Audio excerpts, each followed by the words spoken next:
The impacts of the pledge to do justice. I pledge to do justice and fight injustice, whether perpetrated through commission or omission, whether perpetrated through structures or individual choices. I understand that injustice is everywhere. It's in it's in people's individual choices and in structures in society that favor a certain type of person or favor a certain type of race. I understand how these things are wrong and how we need to stand up for them. Um, a way that I feel that I could stand up to them is being more aware of what's going on in society and making people more aware as well, and make people uh, like-minded like myself and understand why these things are wrong and where they're wrong. And through that way, we can all make a better and more just society. I will stand up to supporters and or exploiters of injustice. There's always people who will cheat the system. We've seen it everywhere, economically, physically, um, some some to the detriment, or the majority to the detriment of somebody else. Um, some way I feel that I can stand up to supporters or exploiters of injustice is once again become more aware of the people and what they're doing in today's society, and point it out to many people and make them aware of why these things are wrong and why they should change.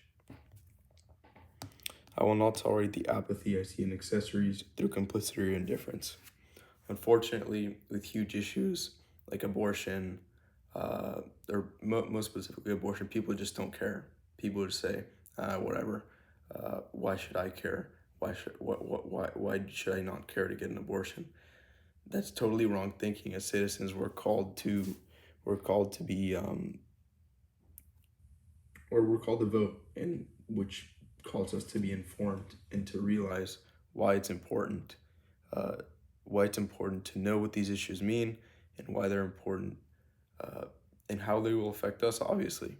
So again, once again, um, we need to identify these people, which is the most important part, and make them realize that their ignorance right now is affecting the whole humanity. I will not tolerate the cowardice of accessories through fatalistic acceptance.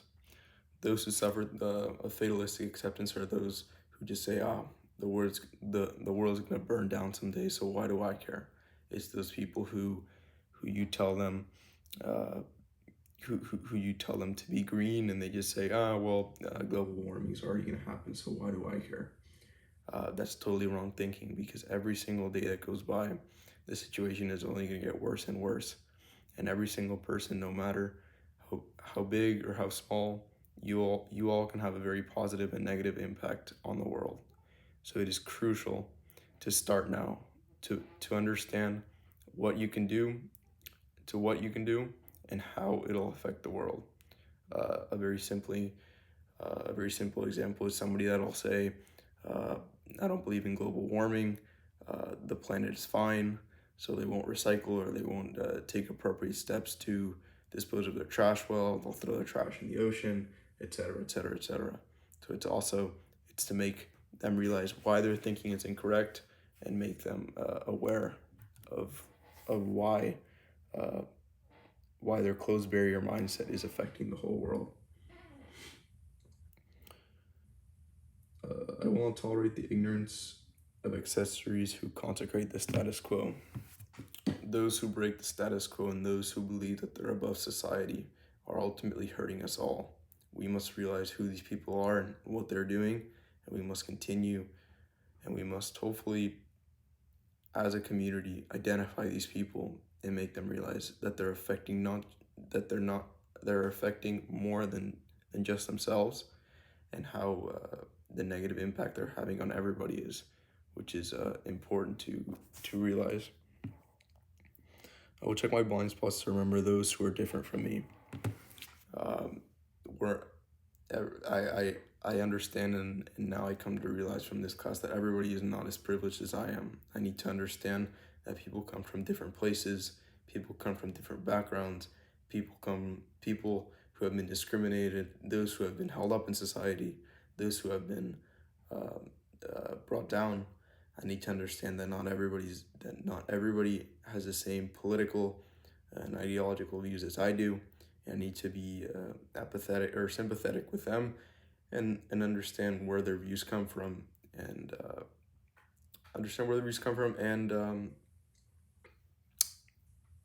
and be sensitive towards them is the most important part.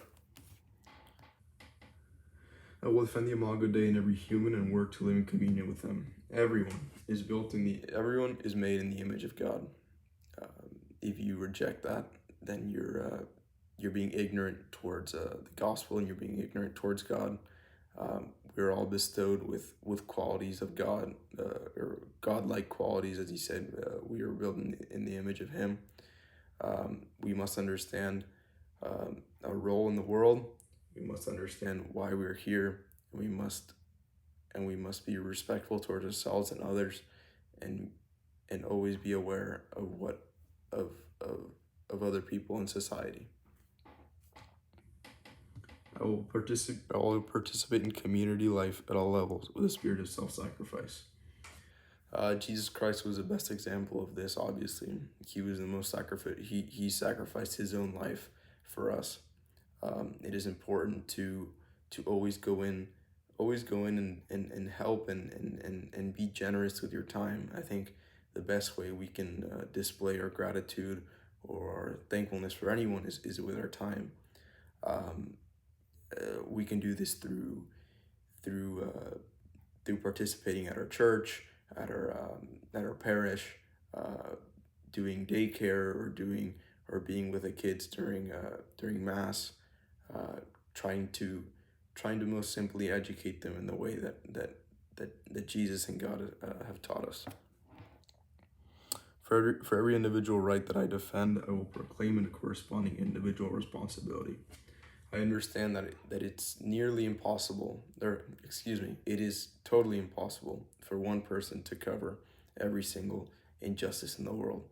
I understand that once I try and defend one, another one will pop up, and I will need to continue to stand up to injustice. Injustice will always be a part of society, because humans are by nature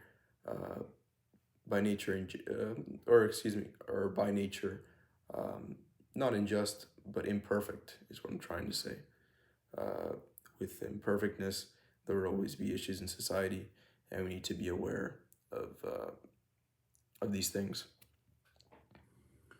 I will not abandon the other to suffer alone. I will embrace the solidarity of body and soul. I will never leave a brother to cry alone, to suffer alone, to be alone, because being alone with nobody around them is the weakest point in their life. If you're alone, you're weak. People can take advantage of you. People can look at you differently. People can try and use you or manipulate your ideas and your weak point. As I've learned in this class, I will try to identify those people who are suffering alone, and be with them, and suffer with them to understand what they're going through, and hopefully mentor them a bit, and show them that there is a light at the end of the tunnel. I will not dehumanize myself or my fellow workers for the sake of economic growth.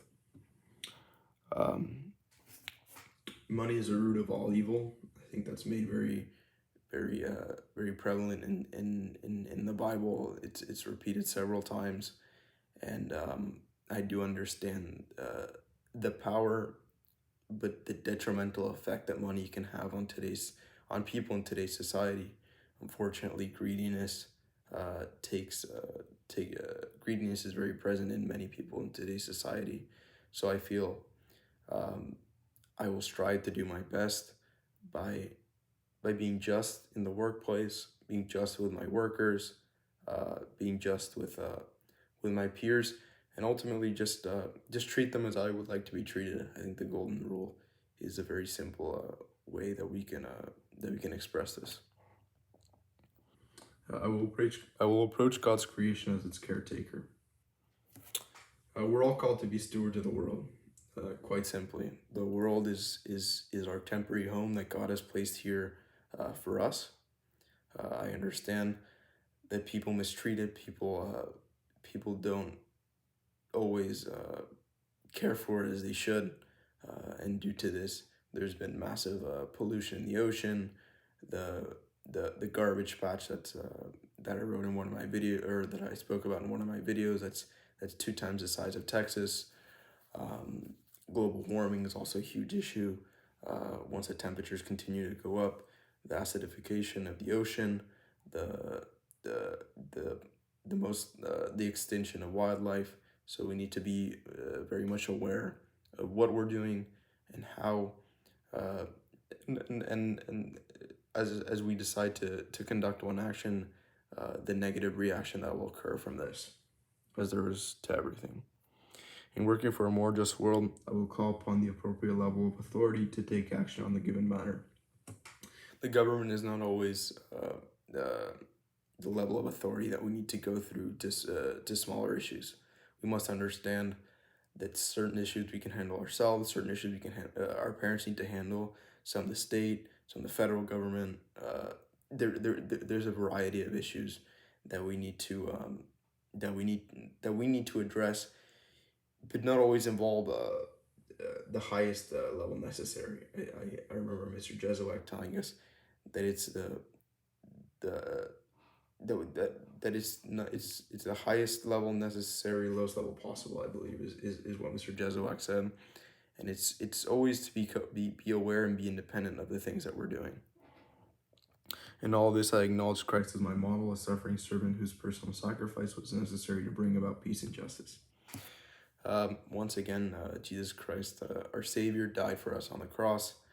And most simply, we need to maybe not literally die on the cross for others, but spiritually sacrifice ourselves for others to make people more aware of decisions they're making, try and guide people in the right direction, although it may affect ourselves physically or emotionally a little bit. The payout or the payout's not the correct word, but the turnout is huge. Helping out other people is crucial, and that's ultimately what Jesus Christ did, and that's what we need to do.